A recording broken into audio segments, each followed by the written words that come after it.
Let me start with a simple question. One of those that we usually avoid. What do you do when fear tightens and your mind starts to create scenarios that don't even exist? There are days when anxiety comes before coffee. The heart weighs and confidence seems to take a vacation. It is exactly at these moments that an ancient but absurdly current biblical message enters the scene with full force. Psalm 27. Perhaps you have heard this psalm several times, but almost no one realizes what it really activates inside. It is not just spiritual poetry. It is a map of spiritual strength, a practical way to overcome fear and regain trust in God when everything seems unstable. David did not write this in easy days. He wrote in the midst of pressure, risk, and doubt, and yet he chose faith in God as a strategy. Hey race, the turning point success, in the light of Psalm 27, doesn't start on the outside. It is born in the mind, strengthens in the heart, and manifests itself in action with courage through faith. If you're looking for clarity, direction, and a solid way to get through tough times without losing hope, stay with me. What comes next can change not only the way you face problems, but how you see your own life. When life darkens and it seems that all doors close at the same time, that's when faith in God stops being a beautiful speech and becomes a practical light. Psalm 27 begins precisely with this powerful image: light in the midst of chaos. It's not the absence of problems, it's the presence of leadership. Anyone who understands this stops asking why and begins to ask where. This simple change already reorganizes the mind and restores the sense of emotional control. The biblical message here is clear: faith does not eliminate the night, but shows the way in practice. Living this faith as light means consciously choosing where to place the focus. Instead of feeding bad news or repetitive thoughts, try starting your day by reading Psalm 27 aloud, as if you were aligning your mind before you leave the house. It is the same principle that Napoleon Hill defended about dominant thought. What you feed grows. Trust in God begins when you decide which voice will guide your decisions. And yes, at first it seems strange, but constancy transforms habit into spiritual strength. Another simple tip: associate this reading with a fixed ritual, such as before coffee or after waking up. The brain likes patterns. Gradually, faith ceases to be just a feeling and becomes an internal structure. This is how spiritual strength is built behind the scenes while no one is watching. And when the challenges of the day arise, you realize that something has changed. The darkness still exists, but it no longer rules you. And that sets the stage for something even deeper in the next step. There is a kind of force that doesn't make noise, doesn't show in the mirror, but sustains everything when it looks like you're going to collapse. Psalm 27 reveals exactly that: trust in God as the basis of inner strength. David does not say that he was strong because he had an army, resources, or guarantees. He claims that he was strong because he knew who he trusted. This is a powerful mental turn, because it takes the burden off everything on your own and repositions faith as real support. In practical life, this confidence is built with small and daily choices. A simple example: when a difficult decision arises, instead of reacting on impulse, stop for a minute and say a short prayer. Something like, God, give me clarity now. It may seem little, but this habit trains the mind to seek direction before anxiety. Books like The Power of the Subconscious by Joseph Murphy help us understand how this internal dialogue shapes our posture. Faith in God, when practiced in this way, becomes an emotional strategy. Over time, you realize that spiritual strength is not in never being shaken, but in not remaining fallen. Trust in God creates a stable foundation for facing criticism, delays, and frustrations without losing track. And the most interesting thing: the more you trust, the less you need to control everything. This lightness is not passivity. It is spiritual maturity. And it prepares the heart to deal with something that holds many people back: fear, a subject that connects directly with the next point. Fear has a special talent: it always speaks loudly and with a tone of urgency. Faith, on the other hand, speaks softly, but with authority. In Psalm 27, David asks a question that dismantles anxiety right away: of whom shall I be afraid? It is not arrogance, it is trust in God applied. He understands that fear grows when the mind tries to predict everything on its own.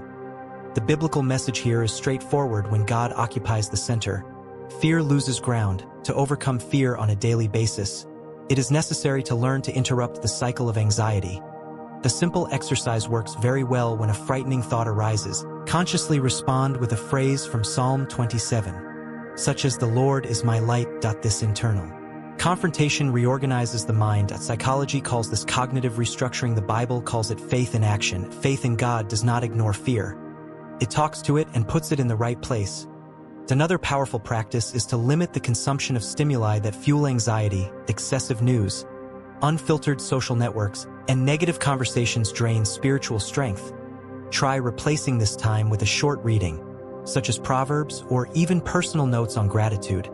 Gradually, the mind learns to rest. And when anxiety loses strength, courage begins to appear naturally, making room for attitudes that previously seemed impossible. Exactly what we will explore in the next point. If there's one thing Psalm 27 subtly but powerfully teaches, it's that those who don't rule their minds end up being ruled by circumstances. Spiritual clarity does not fall from the sky like magic. It is born from the alignment between thought, faith, and intention. Faith in God works like a filter. What doesn't pass through it doesn't dominate your emotions. When the mind quiets down, the direction becomes clearer and decisions are no longer impulsive. In practice, controlling the mind starts by choosing what you repeat internally. Negative phrases, even if said jokingly, shape perception. A good strategy is to create statements based on Psalm 27 and repeat them at key times of the day, such as before a meeting or at bedtime. Napoleon Hill talked a lot about the power of conscious repetition. Here, the biblical message meets mental discipline, generating focus and emotional stability over time. This practice generates something precious: inner silence, and silence is not empty. It is space to hear God more clearly. Trust in God grows when you realize that you don't have to answer everything right away. This spiritual clarity brings peace, but it also prepares you to act firmly when necessary. Because an aligned mind does not paralyze. It directs. And this is exactly where the practical courage that sustains consistent actions is born. Even in the midst of struggles. Courage is not the absence of fear. It is decision. Psalm 27 shows that David felt pressure, threat, and uncertainty, but he still chose to move forward. This is true courage by faith, to act even when the scenario is not entirely clear.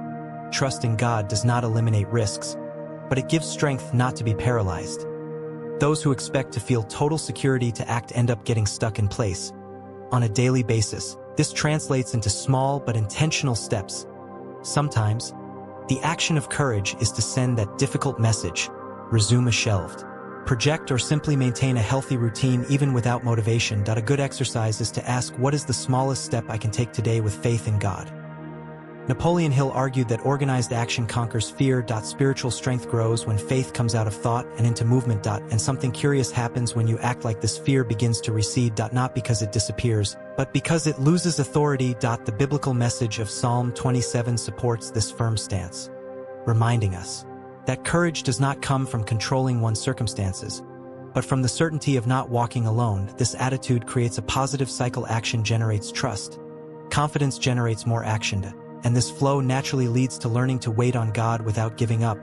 The theme of the next point: waiting on God is not standing by and watching time go by. It is keeping your heart steady while the process happens. Psalm 27 makes this very clear when it speaks of waiting with courage. And courage. Here, faith in God is active, not passive. You continue to do your part, but without despair, without that haste that steals peace. To trust in God sustains the soul just when the results have not yet appeared. In practice, waiting without giving up requires emotional discipline. A good exercise is to set aside a moment of the week to review your goals and pray about them, delivering deadlines and expectations. This avoids the anxiety of wanting to control everything. Books such as Who Thinks Gets Rich help to understand the value of persistence aligned with faith.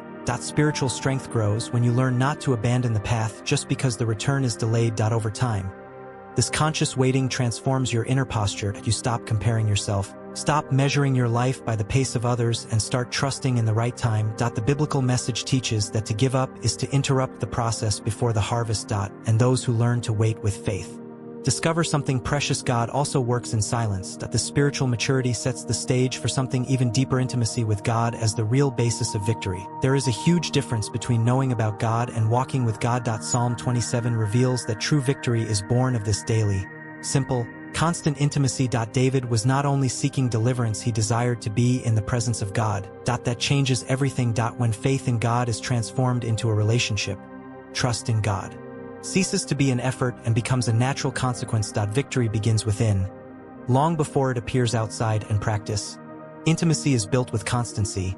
not perfection. Taking a few minutes of the day to talk to God without a rigid script is already a powerful start. It can be on the way to work, before bed, or even washing the dishes. Reading Psalm 27 slowly, reflecting on one sentence at a time, deepens this connection that it is in this space that spiritual strength is renewed and the mind aligns, bringing peace even on turbulent days. Over time, this intimacy redefines the concept of success. You realize that winning is not just about conquering things, but about keeping your heart steady, your mind clear, and your faith alive. The biblical message shows that those who walk close to God face struggles.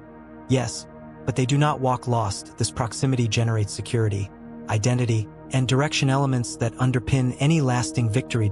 And all of this naturally leads to a final reflection on how to apply this truth in daily life. Now let me ask you some sincere questions. In which areas of your life has fear still dictated decisions? Where has anxiety spoken louder than faith in God? Psalm 27 was not written to be just read, but lived. He invites us to exchange haste for trust in God, insecurity for spiritual strength, and paralysis for courage for faith. Transformation begins when you decide to apply, even if gradually, what you have learned here. How about choosing a simple practice today? It could be reading Psalm 27 every morning, responding to fearful thoughts with a biblical message, or taking that small step you've been putting off for a long time. Remember, overcoming fear does not require great deeds. It requires constancy. Each faith-aligned attitude strengthens your mind, clears your spiritual vision, and builds a path of real, sustainable, and profound growth. And if this content spoke to you, if at some point something inside adjusted, don't stop here. Subscribe to the channel, turn on notifications, and keep walking with us here. Each message is designed to strengthen your faith, your mind, and your courage to live what God has already prepared for you.